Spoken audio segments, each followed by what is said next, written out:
নমস্কার বন্ধুরা, কেমন আছেন সবাই? গল্প যেখানে সত্যি চ্যানেলের আরো একটি নতুন গল্পে আবারও আপনাদের সকলকে স্বাগত জানাই। আজকে বলবো এক অভিনেত্রীর গল্প, এক প্রখ্যাত কৌতুক অভিনেত্রীর গল্প।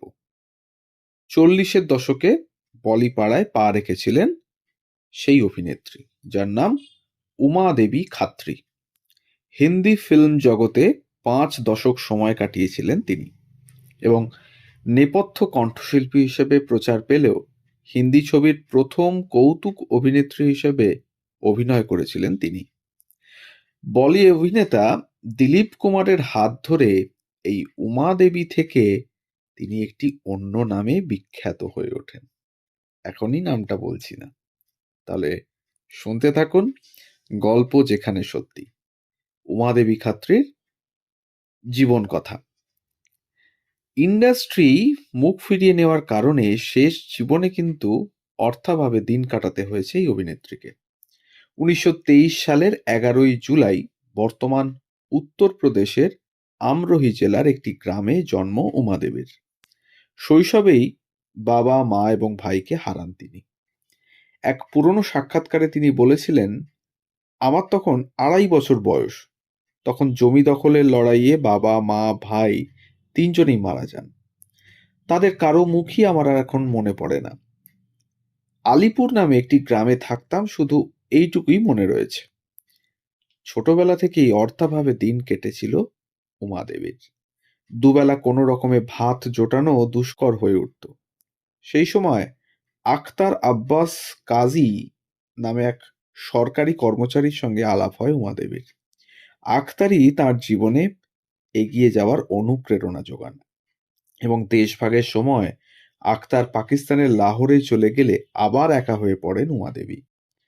23 বছর বয়সে সঙ্গীত জগতে নিজের কেরিয়ার গড়তে আত্মীয়ের বাড়ি থেকে পালিয়ে মুম্বাই চলে যান উমাদেবী। বলিপাড়ায় কানাঘুষো শোনা যায় পরে আখতারও নাকি লাহোর ছেড়ে মুম্বাইয়ে যান এবং 1947 সালে উমাদেবীকে বিয়ে করেন। 40-এর দশকে বলিপাড়ার নামকরা সঙ্গীত নির্মাতা ছিলেন নওসাদ আলী এবং বাড়ি থেকে পালিয়ে সোজা নওসাদের বাড়িতেই যান উমাদেবী। তিনি যে গান করতে পারেন তাও নওশাদকে জানান উমাদেবী। হিন্দি ছবিতে গান গাওয়ার সুযোগ না দিলে তিনি যে সমুদ্রে ঝাঁপ দেবেন বলে হুমকিও দেন তাকে। তখনই উমাদেবীর অডিশন নিয়ে তাকে গানের প্রস্তাব দেন নওশাদ। 1946 সালে ওয়াকিম আজরা ছবিতে একক সঙ্গীত পরিবেশন করেন উমাদেবী। তৎকালীন জনপ্রিয় সঙ্গীত শিল্পী নূরজাহান, রাজকুমারী, খুরশিদ বানোর মতো গায়িকাদের সঙ্গে ওঠা বসা শুরু হয় উমাদেবীর। 1 বছরের মধ্যেই একের পর এক হিট গান কেরিয়ারের ঝুলিতে যুক্ত হতে থাকে তার। 1947 সালে মুক্তিপ্রাপ্ত দর্দ ছবিতে গান গেয়ে আরও জনপ্রিয় হয়ে ওঠেন উমাদেবী। কানাঘুষো শোনা যায় গান শুনে মুগ্ধ হয়ে মোহন নামে এক অনুরাগী উমাদেবীর সঙ্গে দেখা করতে মুম্বাই যান এবং সেখানে গায়িকার সঙ্গে এক ছাদের তলায় থাকতে শুরু করেন তিনি। পরে এই মোহনকে দ্বিতীয়বারের জন্য বিয়ে করে মুম্বাইয়ে সংসার পাতেন উমাদেবী। 2 পুত্র এবং 2 কন্যা সন্তানের জন্ম দেন তিনি। শোনা যায় 1992 সালে শেষ নিঃশ্বাস ত্যাগ করেন মোহন এবং 40 এবং 50-এর দশকে নাম করলেও লতা মঙ্গেশকর এবং আশা ভোসলের মতো গায়িকারা ইন্ডাস্ট্রিতে আসার কারণে তাদের সঙ্গে প্রতিযোগিতায় পিছিয়ে পড়তে শুরু করেছিলেন উমাদেবী। নওশাদ তখন তাকে অভিনয়ে নামার প্রস্তাবও দেন এবং নওশাদ বুঝতে পেরেছিলেন যে উমাদেবী প্রাণবন্ত স্বভাবের মানুষ, এমনকি বেশ মজার মজার কথাও বলেন তিনি।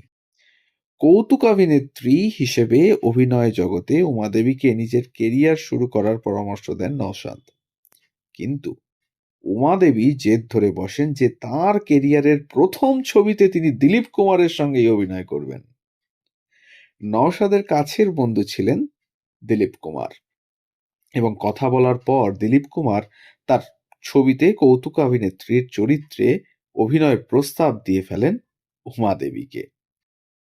অভিনয় জগতে পা রেখে নতুন নামকরণ হয় উমাদেবীর। এবারে বলবো সেই উমাদেবী আসলে কে। তার এই একটু মোটাসোটা চেহারা এবং তার অবয়ব এবং সবকিছু বিচার বিবেচনা করে দিলীপ কুমার নবাগতা অভিনেত্রীর নাম রাখেন টুনটুন। তাহলে আজকের গল্প এই টুনটুনকে নিয়ে। 1950 সালে মুক্তিপ্রাপ্ত বাবুল ছবিতে প্রথম অভিনয় টুনটুনের।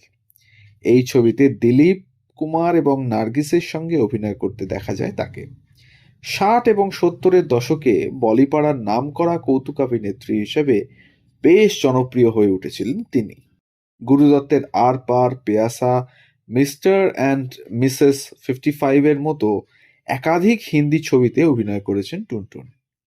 5 দশক বলিপাড়ার কাজ করে মোট 198টি হিন্দি ছবিতে অভিনয়ের সুযোগ পেয়েছেন টুনটুন। 1982 সালে অমিতাভ বচ্চন অভিনীত নমক হালাল ছবিতে টুনটুনের অভিনয় সকলের নজর কেড়েছিল। 1990 সালে কসম ধন্দে কি ছবিতে শেষ অভিনয় করতে দেখা যায় টুনটুনকে।